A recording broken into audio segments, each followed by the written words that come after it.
Hello मेरे प्यारे छात्रों, आज हम लोग इस लेक्चर में अपना नेक्स्ट टॉपिक पढ़ेंगे जो कि डिपेंड होगा हमारा किस पे, परासरण एवं परासरण दाब पर। ठीक है, ये भी एक जो अणुसंख्य गुणधर्म है उसका ये एक भाग है हमारा, क्या है, परासरण और परासरण दाब। तो एक्चुअली में होता क्या है परासरण और परासरण दाब, पहले हम कुछ फिगर के माध्यम से समझते हैं। चलिए देखते हैं। जैसे एक कोई बर्तन लिया मैंने, ठीक है, वो कुछ इस प्रकार से है।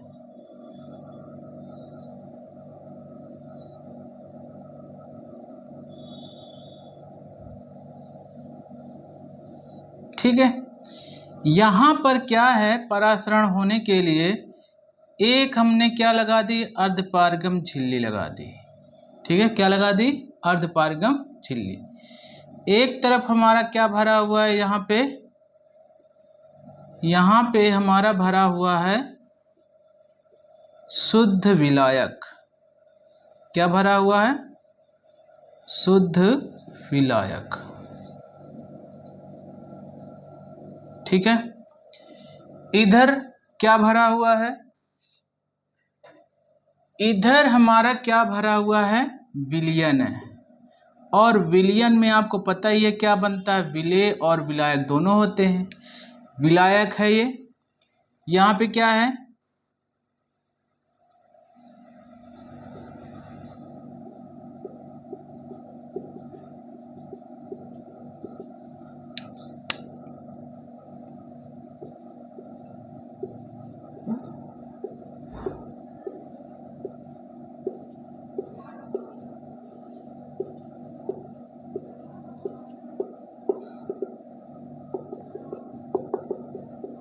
ठीक है, ये हमारा विलयन है, ये हमारा क्या है, शुद्ध विलायक है।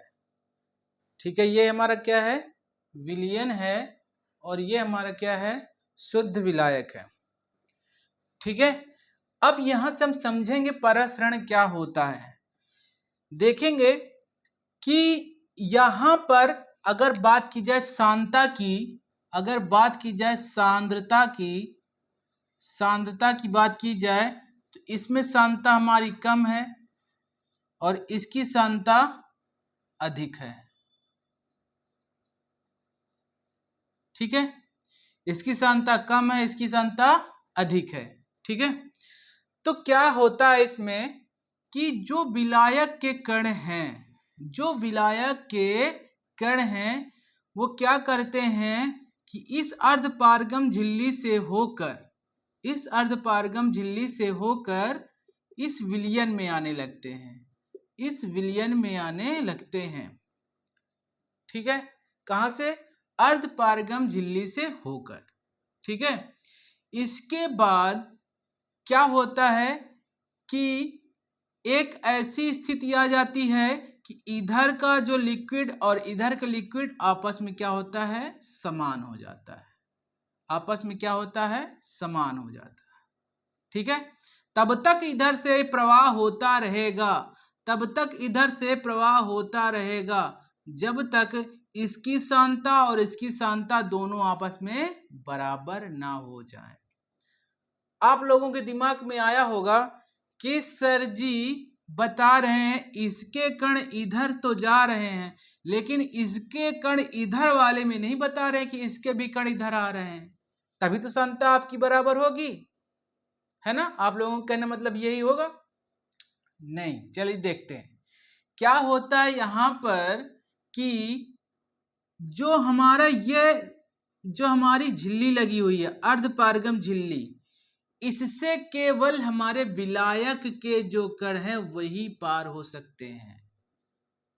विलायक के कण ही इससे इस पार से उस पार जा सकते हैं, विलयन के कण इधर से इधर नहीं आ सकते हैं।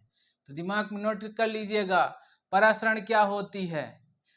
हम क्या करते हैं, जब शुद्ध विलायक और विलयन के बीच में अर्धपारगम झिल्ली रख देते हैं तो विलायक के कण विलयन की ओर जाने लगते हैं।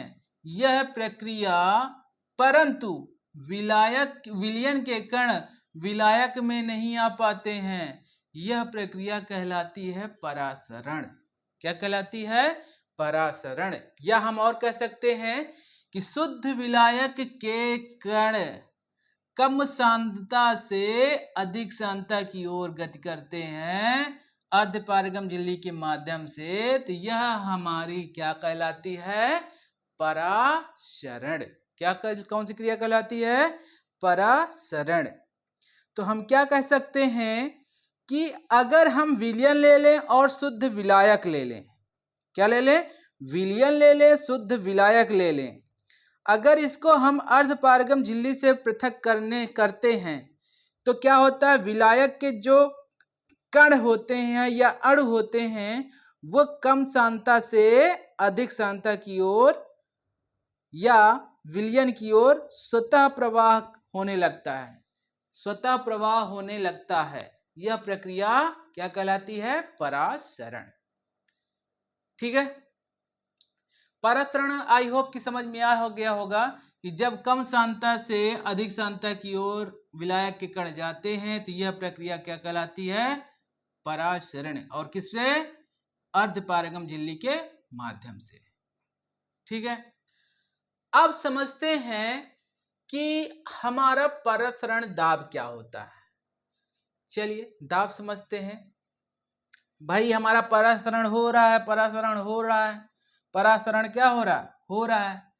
तो हम क्या करते हैं? परासरण हो रहा है तो हम क्या करते हैं? इस परासरण को रोकने के लिए कि भाई पूरे में परासरण न हो पाए या कम हो, तो इस परासरण को रोकने के लिए क्या करते हैं? विलयन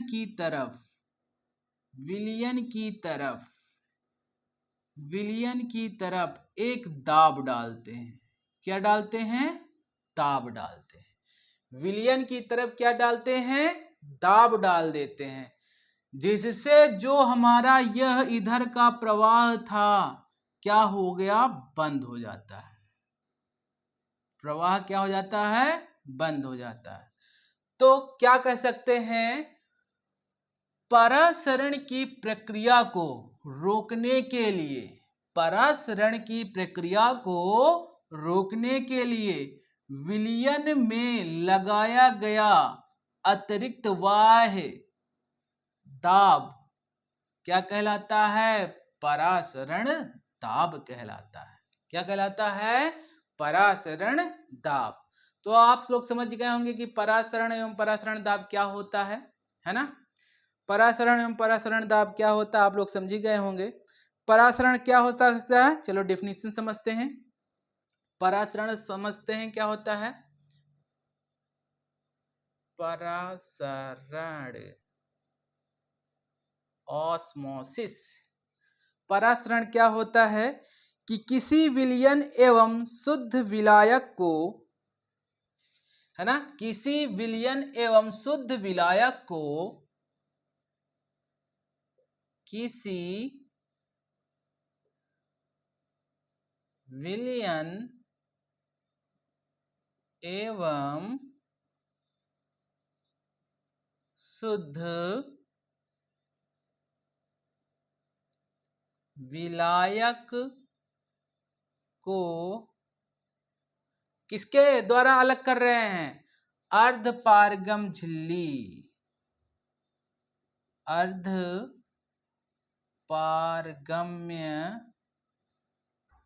मेम्ब्रेन या झिल्ली,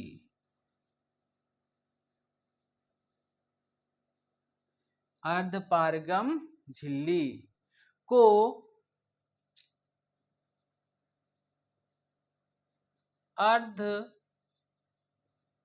अर्धपारगम्य झिल्ली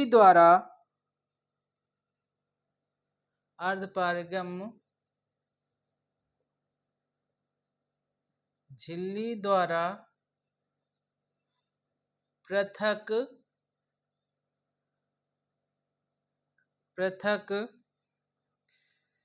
करने पर करने पर देखेंगे ये विलयन है हमारा, ये हमारा शुद्ध विलायक है। क्या किया है? अर्धपारगम झिल्ली द्वारा पृथक, अर्धपारगम झिल्ली द्वारा पृथक करने पर विलायक के अणुओं का, विलायक के अणुओं का कम सांद्रता वाले विलयन से विलायक के अणुओं का कम सांद्रता वाले विलयन से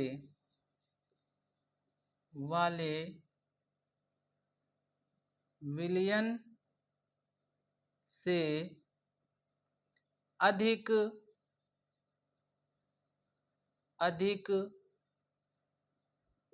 सांद्रता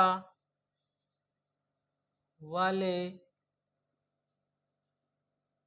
विलयन की तरफ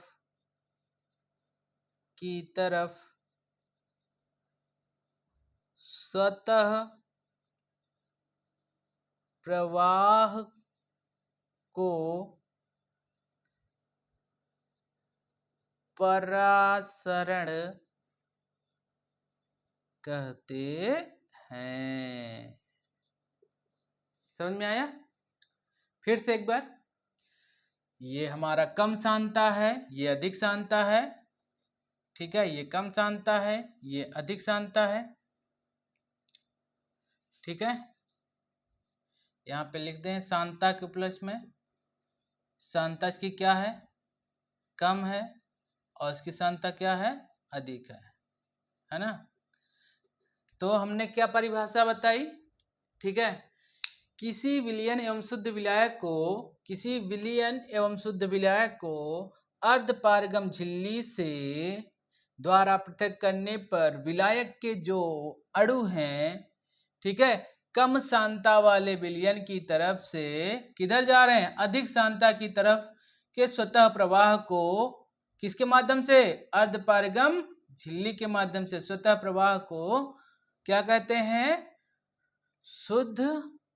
क्या कहते हैं? परासरण कहते हैं। स्वतः प्रवाह को क्या कहते हैं? परासरण कहते हैं। तो किसी विलयन एवं शुद्ध विलायक को अर्धपारगम झिल्ली द्वारा पृथक करने पर विलायक के अणुओं का कम सांद्रता से अधिक सांद्रता की ओर स्वतः प्रवाह को क्या कहते हैं? परासरण कहते हैं। क्या कहते हैं? परासरण कहते हैं।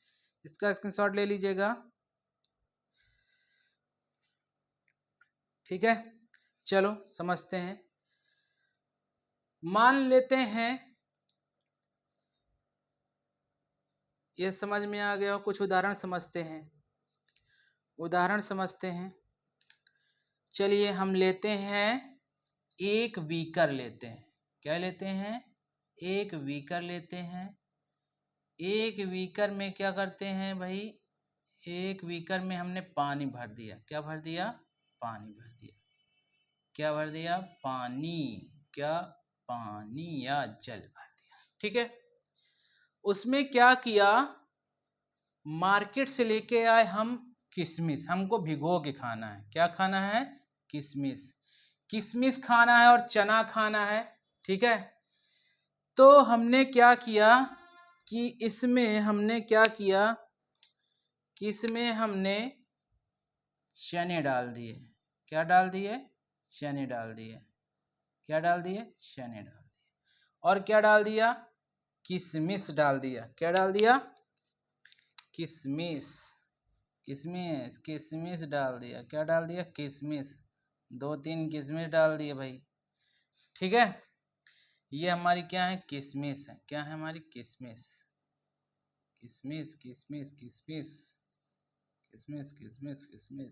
हमने इसको रात भर के लिए रख दिया। क्या किया? रात भर के लिए रख दिया कि हम भिगो के क्या खाएंगे? सुबह खाएंगे भिगो के। कि हमको क्या खाने हैं, चने खाना है और क्या खाना है, किशमिश खाना है। चना खाना और किशमिश खाना हमने भिगो के रख दिया। ये हमारे चने हैं, ये हमारे चने हैं, ठीक है, चना और किशमिश रख दिया। फिर हमने सुबह देखा क्या, हमने सुबह देखा क्या कि जो हमारा बीकर था, ठीक है, जो हमारा क्या था, बीकर था,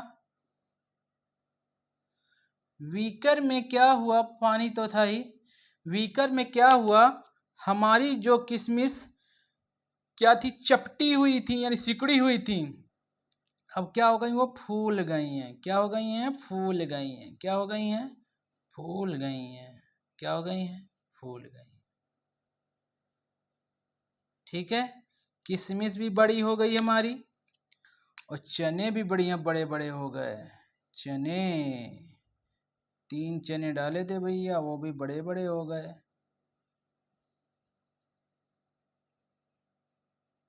ठीक है, अब क्या हुआ होगा इसमें, क्यों फूल गए, दिमाग में आना चाहिए भाई, क्या हुआ कि ये फूल गया। आप लोगों को पता है ना कि भाई किशमिश और चने के अंदर का जो भाग है वो क्या है, पानी उसमें कम है, यानी उसकी सांद्रता क्या है, अधिक है। तो पानी यानी कि जो जल है इसकी सांद्रता कम है, तो क्या होंगे, जल जो किशमिश की लेयर है ऊपर वाली, जल जो किशमिश की ये वाली जो लेयर है, ये अर्धपारगम झिल्ली का काम कर रही है। किसका काम कर रही है, अर्धपारगम झिल्ली का काम कर रही है। तो जल जो है इसमें क्या होगा, प्रवेश करने लगेगा, जल क्या होगा, इसमें अंदर घुसने लगेगा, क्योंकि इसका जो यहाँ का सांद्रता है और इसके सांद्रता में अंतर है, यहाँ अधिक है यहाँ कम है, तो जल इसके अंदर क्या हो गया, प्रवेश कर लिया। लेकिन इसका जो अंदर का भाग है यानी कि जो अंदर का जो लिक्विड है वो बाहर नहीं आ पाया, क्यों, क्योंकि ये झिल्ली लगी हुई है, ये हमारा अर्धपारगम झिल्ली का काम कर रही है। ठीक है, यही केस हमारा चने के साथ भी हुआ, यही केस हमारा किसके साथ हुआ, चने के साथ भी हुआ, सेम केस। तो क्या हुआ, एक तरफ से जा रहा है जा रहा है जा रहा है, दूसरी तरफ से नहीं आ रहा नहीं आ रहा नहीं आ रहा, तो भाई फूलेगा तो है ना। समझ गया कि नहीं समझ गए, उदाहरण समझ में आया ना। क्यों हुआ, परासरण हो गया, क्यों हुआ, परासरण हो। आप ही है, आप ही के ले लो। अच्छा, जैसे आप खाना खा रहे हो पानी पी रहे हो, खाना खा रहे हो पानी पी रहे हो, तो आपका पेट फूल रहा फूल रहा फूल रहा फूल रहा, जब उसको कहीं से जगह नहीं मिलेगी निकलने के लिए तो क्या होगा, फूलेगा फूलेगा फूलेगा, है ना। बट इन केस ये हम लोगों के साथ ऐसा नहीं होता है। एज अ एग्जाम्पल कि कोई चीज जब जितना अंदर जाएगी जाएगी जाएगी, बाहर नहीं निकलेगी नहीं निकलेगी नहीं निकलेगी, तो भाई स्वाभाविक है फूलेगी। तो वही काम यहाँ पे है, तब तक जाता है इसके अंदर, तब तक जाता है जब तक कि यहाँ का जो प्रेशर और अंदर वाले प्रेशर बराबर नहीं हो जाते, तब तक यहाँ पे जाता जाता, यानी कि यहाँ की सांद्रता और यहाँ की सांद्रता जब तक बराबर नहीं हो जाती तब तक ले जाया जाए ले जाया जाए ले जाए, तो हमारी क्या हो गई, किशमिश फूल गई। क्या हो गई, किशमिश फूल गई। तो यहाँ पर हम किशमिश और चने और गेहूं कुछ भी का उदाहरण दे सकते हैं। ठीक है, याद रखिएगा कि किसी विलयन एवं शुद्ध विलायक को अर्धपारगम झिल्ली द्वारा पृथक करने पर विलायक के अणुओं का कम सांद्रता वाले विलयन से अधिक सांद्रता वाले विलयन की ओर, विलयन की तरफ स्वतः प्रवाह को क्या कहते हैं, परासरण कहते हैं। ठीक है, आई होप कि आप लोग समझ गए होंगे, है ना। समझ गए होंगे तो भाई, समझ गए होंगे तो क्या देना, आप लोगों को पता है ना क्या देना है, समझ में आए तो स्टार, है ना, समझ में आए तो स्टार देना है। ठीक है, चलिए ये हमारा तो भाई क्लियर हो गया होगा, परासरण दाब परासरण। अब समझते हैं परासरण के प्रकार, फिर दाब में आते हैं। अब परासरण के यहीं से प्रकार समझ लेते हैं। परासरण के प्रकार क्या होते हैं, कितने होते हैं, चलिए परासरण के प्रकार पढ़ते हैं।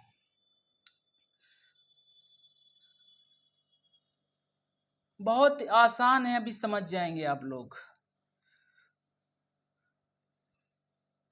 टाइप्स ऑफ ऑस्मोसिस, परासरण के प्रकार। परासरण के प्रकार, परासरण के प्रकार। परासरण के हमारे दो प्रकार के होते हैं। परासरण कितने प्रकार के होते हैं भैया? दो प्रकार के। कितने प्रकार के होते हैं परासरण? दो प्रकार के होते हैं। पहला है हमारा अंतः परासरण, अंतः परासरण। दूसरा है बाह्य परासरण, बाह्य परासरण। चलो समझते हैं, फिगर के माध्यम से समझेंगे आप लोग। अच्छा है कि आप लोग करना सीख लेंगे खुद ही। तो अभी आपने देखा, क्या देखा कि किशमिश थी हमारी, क्या थी? किशमिश थी। तो किशमिश में पानी किधर को जा रहा भाई? ये मान लो हमारी किशमिश है, सूखी हुई पड़ी है, इसी में समझते हैं। चलो इसी में समझते हैं। ये हमारी क्या थी? सूखी किशमिश पड़ी थी। और पानी कहाँ? जैसे ये किशमिश थी, किशमिश थी, पानी कहाँ पे जा रहा है भाई? ये किशमिश थी हमारी, पानी किधर को जा रहा है? इसके अंदर की तरफ जा रहा है। कहाँ से? इसके अंदर की तरफ, अंदर की तरफ, चारों तरफ से इसके अंदर की तरफ जा रहा है, अंदर की तरफ जा रहा है। ठीक है, अंदर की तरफ जाएगा तो किशमिश क्या होगी भाई? फूलने लगेगी, फूलने लगेगी, फूलने लगेगी और फूल जाएगी। अंदर की तरफ जा रहा है ना, तो जब जब क्या हम कह सकते हैं? जब परासरण की जब क्रिया क्या होगी? क्या होगी? अंदर की तरफ होगी। तो हम क्या कह सकते हैं कि जब हमारे विलायक के जो कण हैं या विलायक के अणु हैं, विलायक के जो अणु हैं, अर्धपारगम झिल्ली से किसी पदार्थ के अंदर प्रवेश करते हैं, तो हमारा क्या कहलाता है? अर्धपारगम अर्धपारगम अंतः परासरण कहलाता है। जब विलायक के कण क्या हो?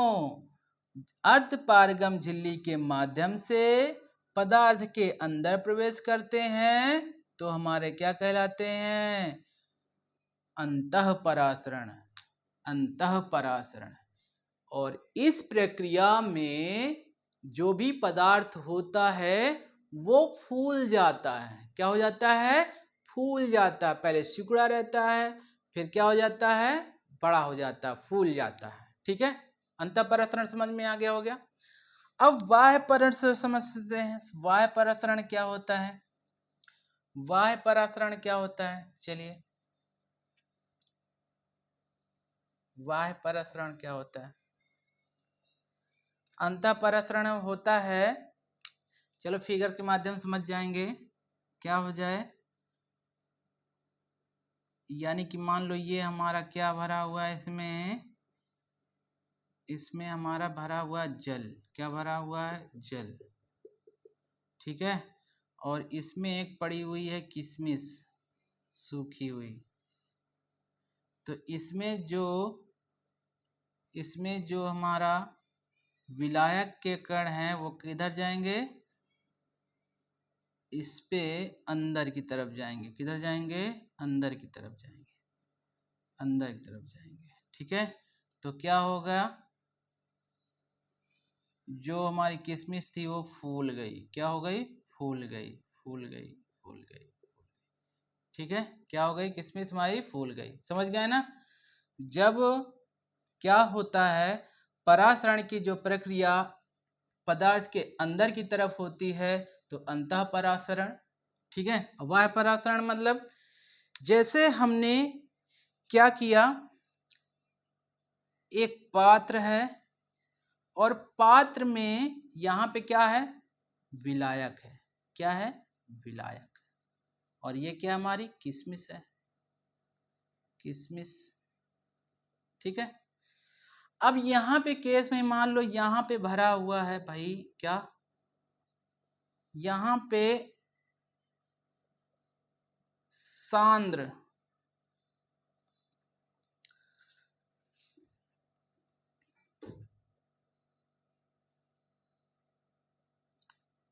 यहाँ पे भरा हुआ है हमारा गाढ़ा सीरा भरा हुआ है।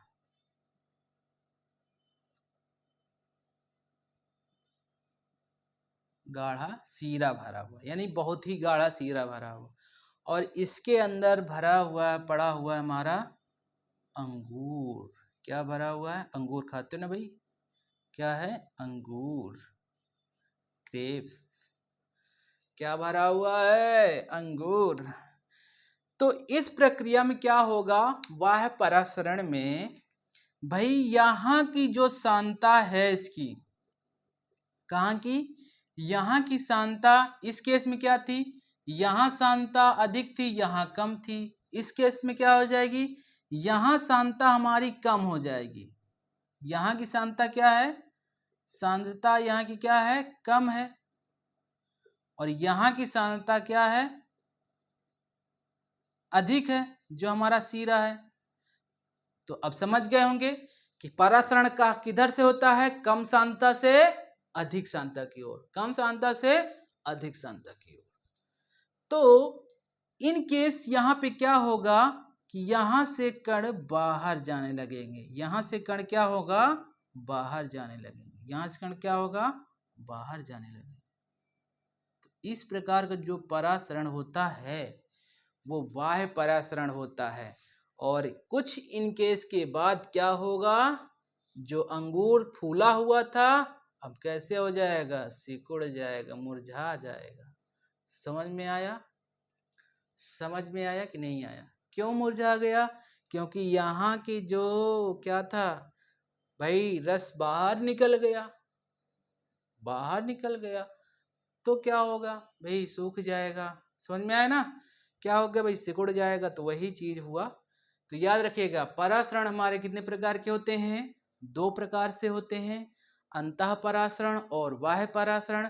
अंतः परासरण क्या, जब परासरण की क्रिया किसी पदार्थ के अर्धपारगम झिल्ली से क्या क्या हो, अंदर की ओर हो, तो हमारा अंतः परासरण। और जब अर्धपरागम झिल्ली से बाहर की तरफ हो, यानी कि अंदर हमारी कम सांद्रता, बाहर अधिक सांद्रता हो, तो इस प्रकार के जब अगर परासरण होने लगे तो समझ जाइएगा कि बाह्य परासरण है। तो अंतः परासरण और बाह्य परासरण समझ में आ गया होगा। ठीक है, चलिए हम लोग बहुत देर से अंतः प्रद्रव्य या अर्धपारगम झिल्ली पढ़ रहे हैं, अर्धपारगम झिल्ली पढ़ रहे हैं, ये है क्या आखिर, चलिए समझते हैं। अर्धपारगम झिल्ली क्या होती है, जैसे आप लोग चलिए घर की बात करते हैं, ठीक है, घर की बात करते हैं, इसको साफ करते हैं। घर की बात करते हैं क्या, कि जैसे आप लोग चाय बनाते हैं, ठीक है, चाय में आपने क्या डाला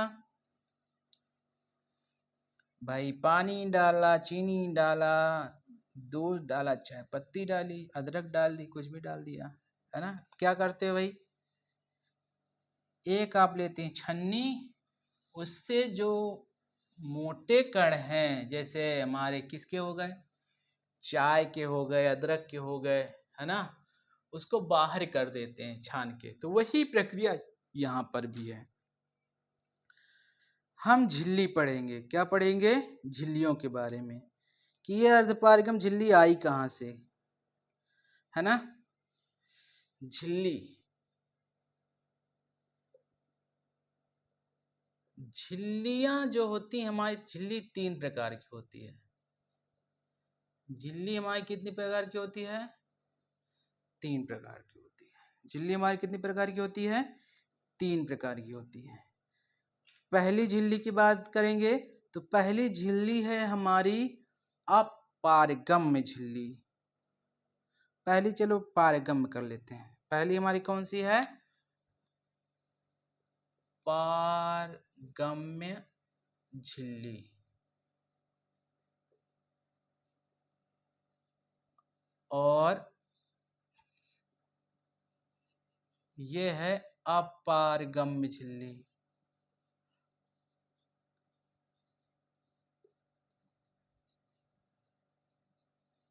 और बीच में जो होती हमारी अर्ध पारगम्य झिल्ली। झिल्लियां हमारी 3 प्रकार की होती हैं। कौन कौन सी? पारगम्य झिल्ली, अर्धपारगम्य झिल्ली और अपारगम्य झिल्ली। पारगम्य झिल्ली क्या होती है कि वह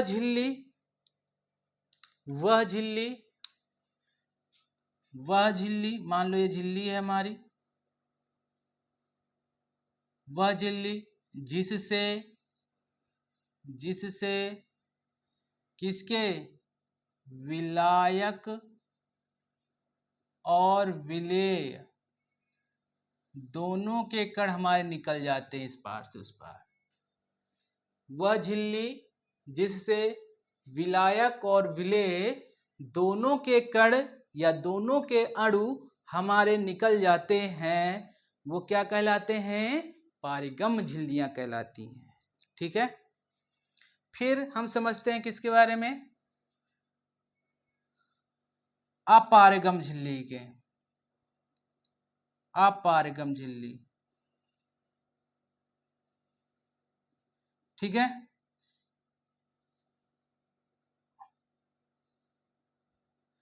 वह झिल्ली जिससे विलायक और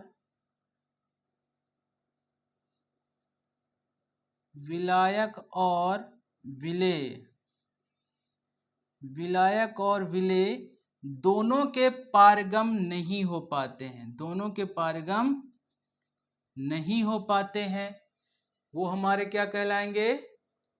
दोनों ही हमारे इस पार से उस पार नहीं जा पाते हैं, अपारगम झिल्ली कहलाएंगे। इसी के बीच की हमारी है अर्धपारगम्य झिल्ली। अर्धपारगम्य झिल्ली, अर्धपारगम्य झिल्ली। यहाँ पे क्या है? इस केस में विलायक के कण तो हमारे निकल जाते हैं, लेकिन जो हमारे विलेय के होते हैं, विलेय के कण इस पार से उस पार नहीं जा पाते हैं। तो ऐसी झिल्लियां हमारी क्या कहलाती हैं? अर्धपारगम्य झिल्ली। जैसे अंडा होता है, अंडे के ऊपर एक झिल्ली पाई जाती है, ठीक है, उसे कहते हैं अंडे के वाली झिल्ली, है ना। हमारा जो आमाशय है, स्टोमक है, इनमें जो झिल्लियां पाई जाती हैं वो झिल्ली। हमारी त्वचा की बात कर दी जाए, त्वचा भी हमारी क्या होती है भाई? त्वचा से क्या होता है?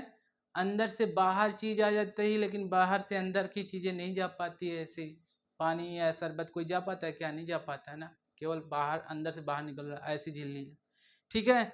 और जैसे किशमिश की झिल्ली थी, वो सब हमारी क्या है? अर्धपारगम झिल्ली, जिससे विलायक के कण तो जा सकते हैं लेकिन विलेय के कण नहीं जा सकते हैं, ठीक है।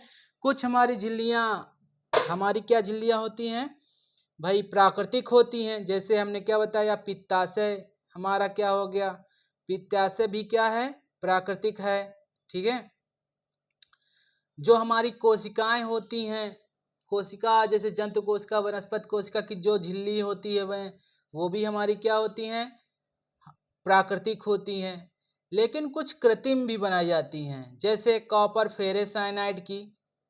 कॉपर फेरस साइनाइड की क्या बनाई जाती है? एक झिल्ली। कॉपर फेरस साइनाइड की भी एक झिल्ली बनाई जाती है, ठीक है। तो ये हमारी क्या है?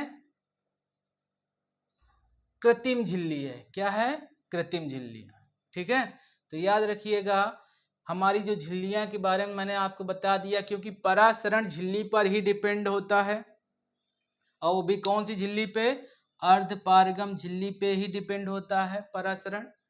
तो याद रखिएगा कि परासरण क्या होता है कि जब हमारे विलायक के जो कण हैं कम सांद्रता से अधिक सांद्रता की ओर स्वतः प्रवाह होने लगता है जब उनमें, तो ऐसी किसके माध्यम से, अर्धपारगम झिल्ली के माध्यम से, तो ऐसी प्रक्रिया को क्या कहते हैं, परासरण कहते हैं। क्या कहते हैं, परासरण कहते हैं।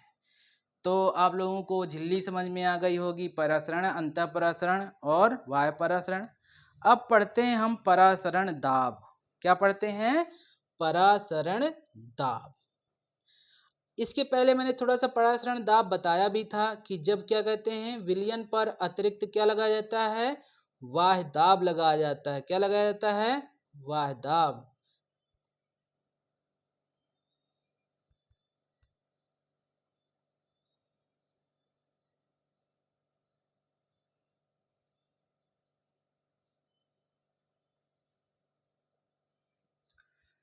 ठीक है, परासरण दाब समझते हैं क्या होता है परासरण दाब।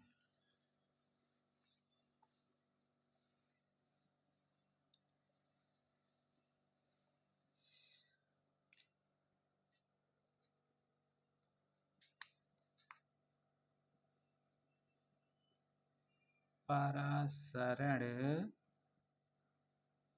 दाब, ठीक है। चलिए चित्र के माध्यम से समझते हैं, वही अपना चित्र।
चलिए समझते हैं। इसके पहले हमने क्या पढ़ा था, परासरण में क्या पढ़ा था कि जब हमारे क्या होते हैं, विलायक, ये हमारा क्या है, शुद्ध विलायक, शुद्ध विलायक, और ये क्या है हमारा, विलयन। क्या है, विलयन।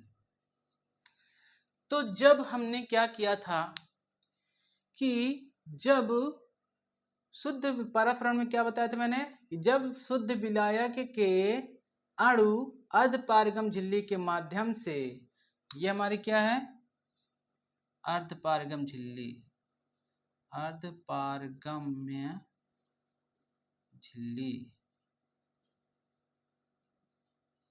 ठीक है। विलायक के कण अर्धपारगम झिल्ली से किधर की तरफ, विलयन की तरफ जब जाने लगते हैं तो इस प्रक्रिया को क्या कहते हैं, परासरण कहते हैं। और यह प्रक्रिया तब तक चलती रहती है कि जब तक क्या न हो जाए, साम्यावस्था स्थापित न हो जाए, ठीक है। तो अब यहाँ पे हमें परासरण दाब समझना है।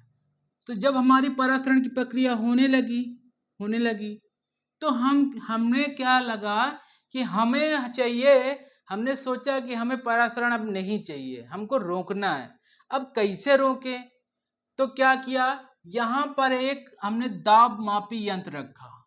क्या रखा, दाब मापी यंत्र रखा, और बाह्य दाब हमने एक न्यूनतम बाह्य दाब ऐसा लगा दिया कि यह परासरण की प्रक्रिया क्या हो गई, बंद हो गई। अब ना इसका इधर जा पा रहा ना उसका इधर जा पा रहा, कोई ट्रांसफर नहीं हो पाए। तो जो हमने दाब ये डाला वो परासरण दाब कहलाता है। क्या कहलाता है? परासरण दाब कहलाता है। तो हम यहाँ पे परिभाषा क्या लिख सकते हैं कि परासरण की क्रिया को रोकने के लिए, परासरण की क्रिया को रोकने के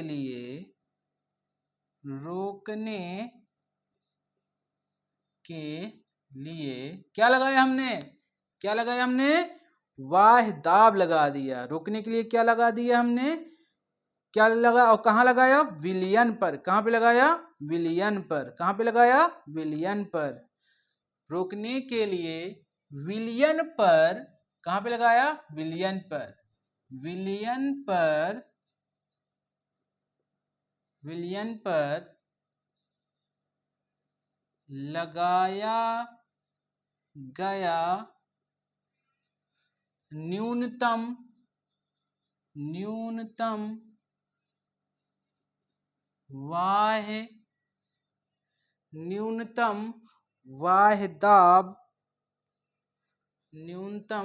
वाह्य दाब परासरण दाब कहलाता है। क्या कहलाता है? परासरण दाब कहलाता है। क्लियर? क्या कहलाता है? परासरण दाब कहलाता है। क्या कहलाता है? परासरण दाब कहलाता है। क्या कहलाता है? परासरण दाब। कब परासरण दाब कहलाया? जब हमारी परासरण की प्रक्रिया हो रही थी, हमको इसको रोकना था, तो रोकने के लिए हमने क्या लगाया? अतिरिक्त वाह्य दाब लगाया, जिससे हमारा परासरण रुक गया। जब रुक गया तो इसे ही हमने क्या कह दिया? परासरण दाब। क्या कह दिया? परासरण दाब। तो आज की इस लेक्चर में हमने परासरण पढ़ा, परासरण के दाब पढ़े, अर्धपारगम झिल्ली पढ़ी, परासरण के प्रकार पढ़े। ये कुछ टॉपिक जो परासरण से रिलेटेड थे वो आज हमने क्लियर किए। अब इसके नेक्स्ट टॉपिक में हम लोग पढ़ेंगे परासरण के नियम। तो बिल्कुल कंटिन्यू रहना आगे की वीडियो में। ठीक है, आज की वीडियो यहीं पे हम समाप्त करते हैं। इसको आप लोग क्लियर कर लीजिएगा, और क्लियर होने के बाद पता है ना आपको क्या करना है?